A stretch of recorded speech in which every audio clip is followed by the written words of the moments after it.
En el mundo existen almas en pena que se manifiestan muy cerca de nosotros, pero muy poco sabemos la historia de aquellas personas fallecidas. Esta es mi historia. Me llamo Marisela y hace algunos años viví en una vecindad vieja en el centro de Guadalajara, por la zona de San Juan de Dios. Esa vecindad era como muchas otras. Pasillos largos, cuartos uno al frente del otro, la ropa colgando en los tendederos y las vecinas platicando mientras lavábamos los trastes o barríamos el patio. Pues todo era muy compartido. En la esquina de abajo vivía una familia joven con un bebé chiquito. Todos lo conocíamos porque siempre se escuchaban sus risitas cuando lo sacaban al patio. Muchos y muchas de nosotras lo cargábamos, pues era el único bebé en la vecindad. Pero un día de repente se enfermó, con fiebre y ya no volvió. El funeral se hizo ahí mismo, en el patio de la vecindad. Yo todavía recuerdo las sillas de plástico, el olor a café con pan y el ataúd tan pequeño rodeado de veladoras. La madre lloraba sin consuelo. Fue muy triste para todos, la verdad. Después de eso, la familia no aguantó quedarse. Recogieron algunas cosas, pero dejaron en el cuarto cerrado una cuna. Dijeron que no podían llevársela, que les dolía mucho.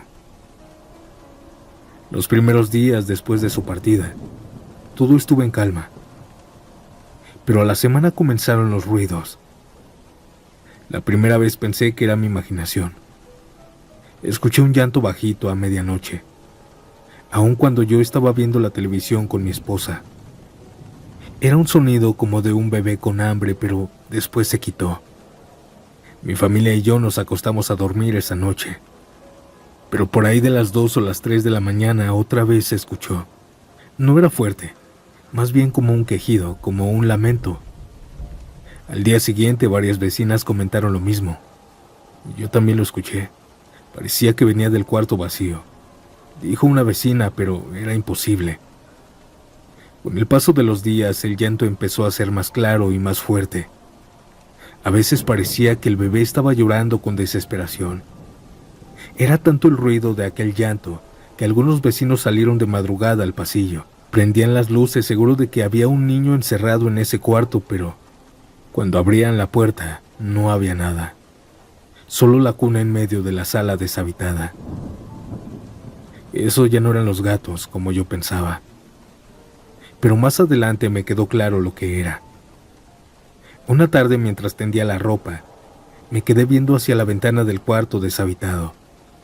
El sol se estaba metiendo y la luz apenas entraba, pero alcancé a ver cómo la cuna se mecía sola. No había viento.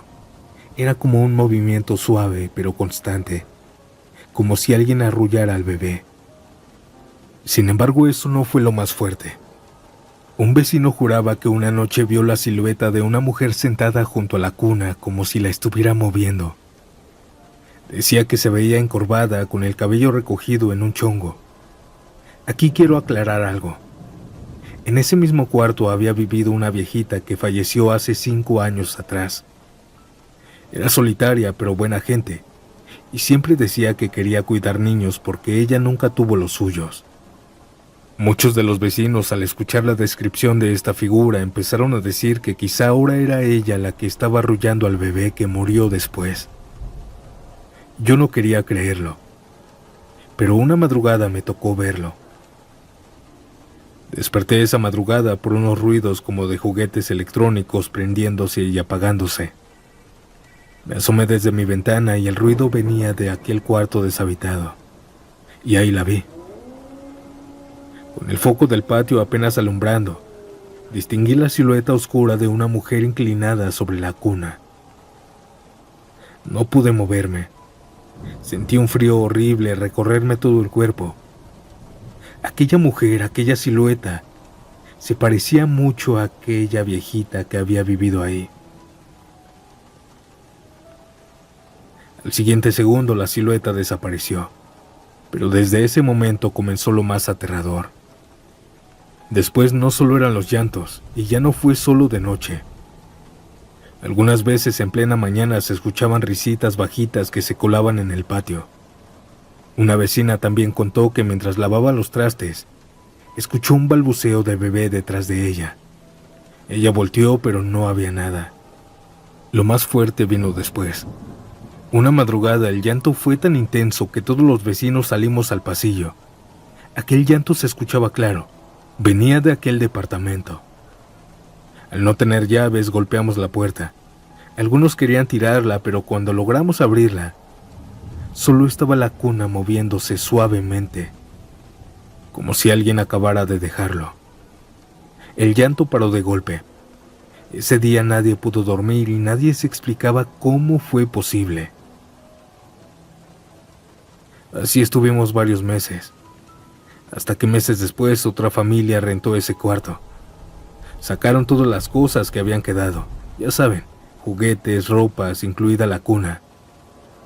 No supe muy bien, pero al parecer el dueño de la vecindad las vendió o las regaló. Sin embargo, audiencia, desde ese día, todo terminó. Ya no hubo llantos, ni mecedoras, ni risas, ni la silueta de la mujer. Era como si al sacar la cuna también se hubiera llevado el alma del bebé.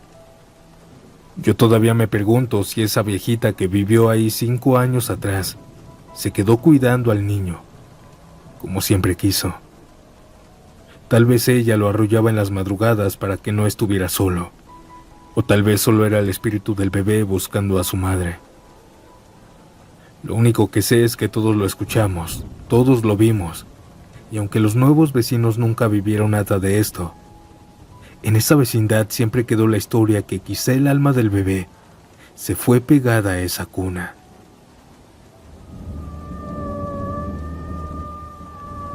Audiencia, con esta historia comenzamos el nuevo episodio de Relatos en Vecindades. ¿Qué opinan? Estuve pensando en aquella cuna que tal vez guarda aún el alma del bebé, y que quizás así nacen esas historias de cosas de segunda mano. Pero dime, ¿cuál es tu opinión? Y también, si tú tienes una historia por contar, mándala al correo que aparece en pantalla o a la página de Facebook, que te estaré dejando en el comentario fijado. Ahora no los interrumpo más y sigamos con esta otra historia que nos mandan desde la Ciudad de México, específicamente en La Merced. Mi nombre es Santiago. Continuemos. ¿Ustedes alguna vez han visto un duende o una luche? Pues yo sí, y déjenme contarles mi historia. Me llamo Rosaura y hace algunos años viví en una vecindad antigua de La Merced, en el centro de la Ciudad de México. Era de esas vecindades grandes, cuartos viejos con puertas de madera pesada, y un patio central donde todos colgábamos la ropa. Al principio era una vida tranquila. Conocías a los vecinos, los niños jugaban en las tardes, y todos nos saludábamos al salir a trabajar. Nunca hubo algo paranormal, si se puede decir así. Pero después de 7 años que viví ahí, empezaron a pasar cosas raras, y aunque muchos no las creen, yo las viví en carne propia.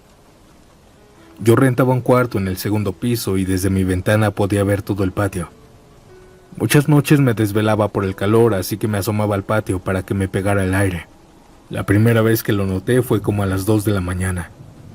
Escuché pasitos rápidos en el patio, como si los niños estuvieran corriendo.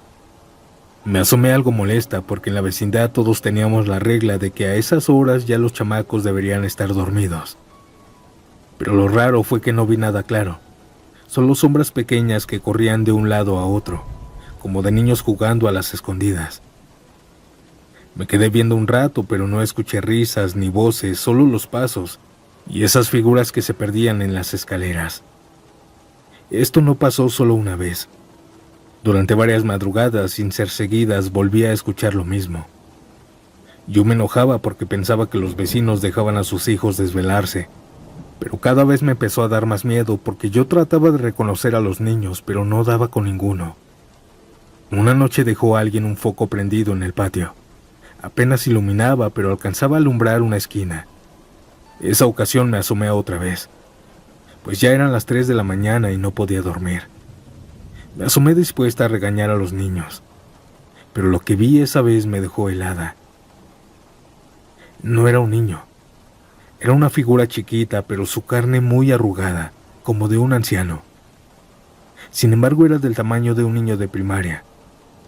Aquella cosa tenía ropa rara, como tejida a pedazos, y lo más aterrador fueron sus pies. Aquella cosa los tenía al revés, Yo lo veía correr hacia enfrente, pero en realidad iba hacia atrás. Sentí un escalofrío tan fuerte que me tuve que tapar la boca para no gritar. Cerré la cortina y no quise volver a asomarme en toda la noche. Lo conté a los vecinos al día siguiente, pero nadie me creyó. Se rieron y dijeron que seguro estaba soñando despierta. Pero después los empezaron a vivir ellos también. En la vecindad habíamos adoptado unos perros callejeros para que cuidaran el patio. Lo raro fue que a partir de esas noches los perros se la pasaban llorando en las madrugadas, como si vieran algo que nosotros no. Todos salíamos, revisábamos el pasillo, la azotea y no había nada. Sin embargo, los perros seguían chillando y se escondían en las esquinas. Ahí fue cuando los vecinos empezaron a ponerse nerviosos. La cosa se puso peor cuando una vecina contó que sus 2 hijos, de 7 y 5 años, estaban raros. Pues los niños decían que en las madrugadas, unos ancianos muy pequeñitos, narizones, arrugados y con sombreros se metían a su cuarto. Decían que esos ancianos los despertaban y los invitaban a jugar con ellos en la azotea.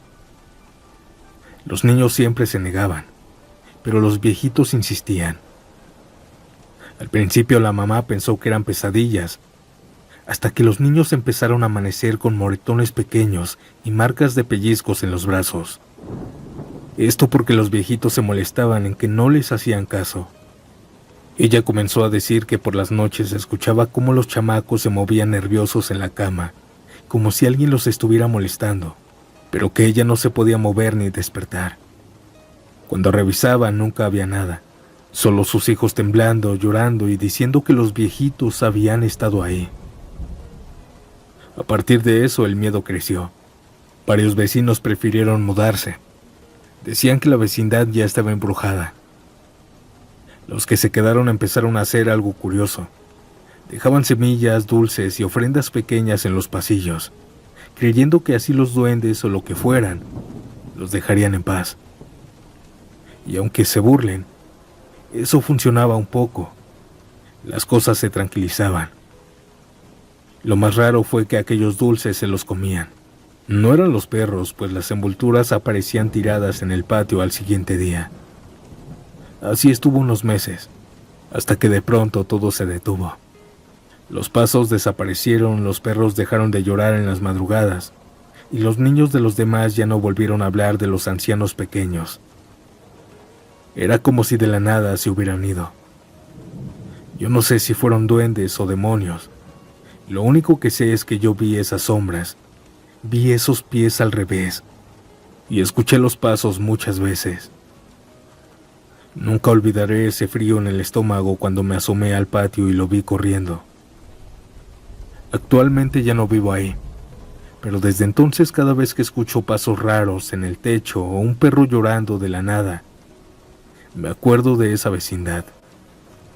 Y aunque muchos se burlen, yo sé bien lo que vi, ahí en la Merced. No éramos los únicos que vivíamos en esa vecindad.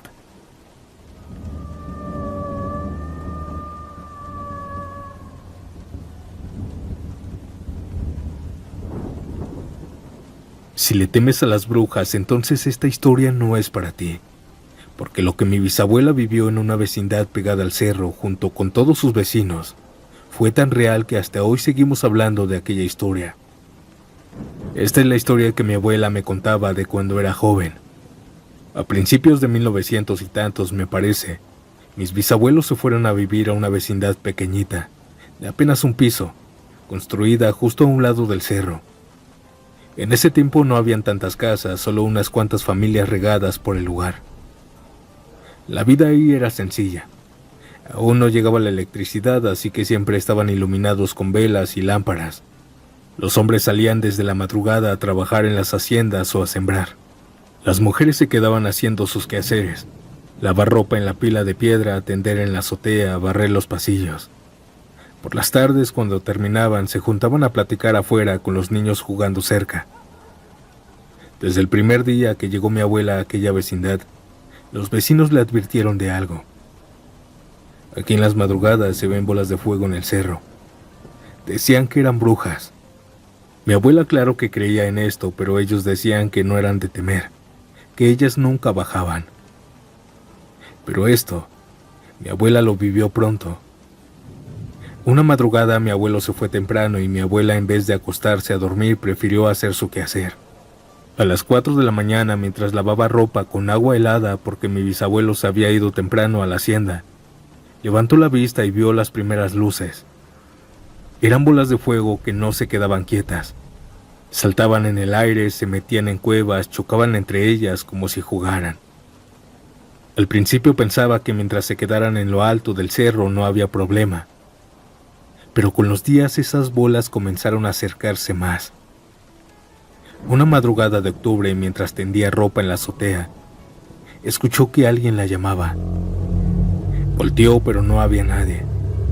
Sin embargo, aquella voz insistía, con un grito burlón. Ella comenzó a buscar algo asustada y fue entonces que la vio. En una piedra enorme del cerro estaba de cuclillas una mujer horrenda, casi desnuda, con el cabello enmarañado y piel grisácea. La mujer la miraba y de pronto soltó una carcajada fuerte, como si se estuviera burlando de ella porque se asustó. Aquella mujer sentada en la piedra de un salto se dejó caer hacia atrás. Mi abuelita pensó que se había matado, pero en lugar de escuchar el golpe o un grito, lo que vio fue una bola de fuego gigante salir disparada hacia el cielo. Esa noche decidió no volver a lavar y ni salir de su cuarto hasta que amaneciera. Durante varios días de octubre mi abuela contó que en las madrugadas se escuchaban risas de mujeres, algunas graves, otras chillantes, como si estuvieran jugando en las cuevas. Varias vecinas también las oyeron mientras estaban en sus pilas de lavar ropa. Algunas decían que hasta escuchaban su nombre susurrado. Una de ellas juró que mientras tendía la ropa en la azotea sintió que le jalaban el rebozo por detrás. Pensó que era alguna de sus amigas, pero cuando volteó no había nadie. Sin embargo, vio como en la azotea de al lado se arrastraba una sombra alargada, como si gateara sobre el techo. Ella no fue la única que vio esto. Una madrugada, mi abuela y mi abuelo iban de salida al campo, cuando los dos vieron lo mismo. En el techo de la vecindad, una figura de mujer estaba parada, con el cabello larguísimo que le colgaba hasta los pies. Estaba ahí sola, sin moverse. Pero lo peor no era el cabello, eran sus piernas. Unas piernas muy delgadas, imposibles que lo tuviera un humano, pues aquellas similaban a las de un guajolote. La silueta los miraba desde arriba y luego se desvaneció con un chillido que erizó la piel a toda la vecindad. Con el tiempo todos los vecinos habían vivido algo. Una mujer que estaba haciendo limpieza de madrugada decía escuchar a un niño llorar cerca del cerro, y que después solo silencio. Ella decía que las del cerro eran las culpables de aquellas desapariciones de bebés en el pueblo. Otra contó que mientras echaba maíz en el metate, vio por la ventana dos ojos observándola y un cabello negro pegado al vidrio. Hasta los hombres tuvieron espantos, pues cuando regresaban tarde del campo juraban escuchar pasos a su lado, pasos pesados, como si alguien caminara descalzo. Siempre en el mismo tramo, pegado al cerro. Aquella época las familias comenzaron a colgar tijeras abiertas en las ventanas y puertas, convencidos de que eso espantaba a las brujas. Y aunque mi abuelita pensaba que eso era poco, al parecer funcionó, pues aquellas cosas dejaron de bajar. Con los años mi abuela aprendió a contar esto con cierta risa nerviosa. Siempre decía, al final aquellas brujas eran como mis vecinas, vivían a un lado. Además se aparecían más seguido que las mismas comadres. Pero cuando lo contaba en serio, se le notaba la piel erizada, porque no hablaba de rumores.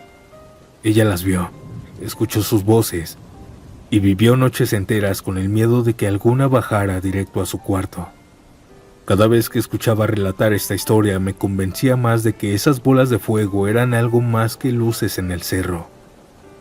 Eran mujeres transformadas, rondando los techos del pueblo.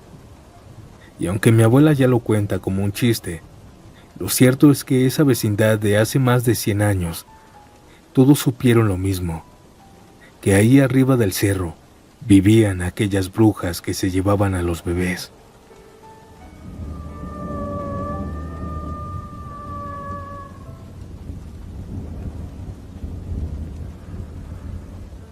A veces nos cuesta creer en fantasmas, en almas que se quedan vagando en la tierra, pero déjenme decirles que son reales. Me llamo Ramiro y durante varios años viví en una vecindad de Iztapalapa. A veces habían problemas, pero lo que más recuerdo es ese olor constante a comida, porque siempre alguien estaba friendo algo o calentando. En esa vecindad conocí a don Julián y a doña Marta, una pareja de ancianos que vivían en el cuarto del fondo. Ellos eran como parte del paisaje de todos los días. Cada mañana doña Marta salía al patio a barrer con su escoba de palma y luego tendía su ropa en un mecate que cruzaba de lado a lado. Siempre saludaba con esa sonrisa tan encantadora. Don Julián, en cambio, era el más callado. Se sentaba en la banca del patio con su bastón apoyado en la rodilla, mirando a los niños jugar con una pelota o a los vecinos que iban y venían del mercado. Sus hijos nunca supimos quiénes eran. Ellos mismos decían que se habían convertido en abogados o maestros y que después se olvidaron de ellos. Pero eso no les importaba, que les daba felicidad que ellos pudieron aprovechar las oportunidades que les dieron, que ellos podían cuidarse, pues estaban pensionados. Eran una pareja que aspirábamos muchos a tener. Se veían felices, enamorados, cuando había fiesta bailaban, solo ellos dos. Pero el tiempo se los comió. Ella murió primero. Decían que de los pulmones. Yo recuerdo esa madrugada porque se escuchaba su tos desde días antes, seca y fuerte. El funeral se hizo ahí mismo, en el patio. Todos llevamos café, pan y velas. Los rezos se alargaron hasta el amanecer. La vecindad entera lloró su partida, porque era como la abuela de todos. Después de eso, don Julián cambió. Se veía más flaco, más encorvado, triste obviamente. Pero lo que más nos sorprendía era que empezaba a decir cosas raras. Marta todavía me visita. Se sienta en la cama y me platica cómo es allá arriba. Y dice que pronto vendrá por mí. Nadie le creía. Pensábamos que era la soledad o la pena lo que le estaba volviendo loco. Al mes de quedar viudo, lo encontraron en su cuarto. Decían que había fallecido de tristeza. Y aunque lo enterraron junto a su esposa, la vecindad nunca volvió a ser igual. Primero fueron ruidos leves, una tos ahogada en las madrugadas, así como cuando aquella abuelita aún seguía con vida. Varias veces también logramos escuchar el golpeteo del bastón contra el piso, justo como lo hacía aquel abuelito, don Julián. Esto era de vez en cuando, pero sí sacaba de onda. Poco tiempo después se comenzaron a escuchar susurros, como si dos personas hablaran bajito dentro del cuarto. Aunque estaba cerrado con candado, aquel sonido salía. El dueño de la vecindad quiso rentar ese cuarto, pero nadie aguantaba más de 5 días. Las familias se quejaban de lo mismo. Susurros cerca de la cama, toses que venían de la esquina, y la sensación de que alguien los observaba siempre. Algunos juraban ver la silueta de una pareja mayor parada junto a un lado de la ventana. Otros escuchábamos el arrastre del bastón en el pasillo, deteniéndose frente a la banca donde siempre se sentaba don Julián. Ellos todavía no se iban. Una noche un vecino que rentó ese cuarto me contó lo que vio. Se despertó la anterior madrugada para ir al baño. El baño estaba ahí dentro del mismo cuarto, y me dijo que antes de prender la luz, alcanzó a ver claramente a un anciano parado en la esquina, mirándolo. Pensó que era el sueño, pero cuando encendió la luz la figura desapareció. Revisó el lugar, no había muebles ni sombras que pudieran confundirse con eso. No había nada. Esa familia se fue días después. Nadie supo qué vieron, pero se fueron de noche y temblando, dejando la mitad de sus cosas, ropa y algunas cajas. Ya no quisieron regresar. El dueño, que siempre se burlaba de los rumores, empezó a preocuparse, ya que nadie quería ese cuarto. Y aunque él no creía en fantasmas, aceptó traer a un sacerdote. Un día hicieron una misa de liberación dentro del cuarto. El padre roció agua bendita, encendió velas y rezó en cada rincón, siempre diciendo el nombre de aquella pareja de viejitos. Después unas señoras hicieron unas limpias, con incienso y hierbas. El aire se sentía pesado, hasta que de pronto algo cambió. Dijo el dueño que fue como si el cuarto respirara por primera vez en meses. Desde esa noche los ruidos y las apariciones se detuvieron. Con los años el cuarto volvió a rentarse sin problemas. El dueño dice que desde entonces ya cree en fantasmas, en almas en pena. Yo en lo personal creo que don Julián y doña Marta no se fueron solos. Ellos necesitaban que alguien los ayudara a dejar la vecindad, que alguien los llevara juntos a donde sea que vayan aquellas almas perdidas.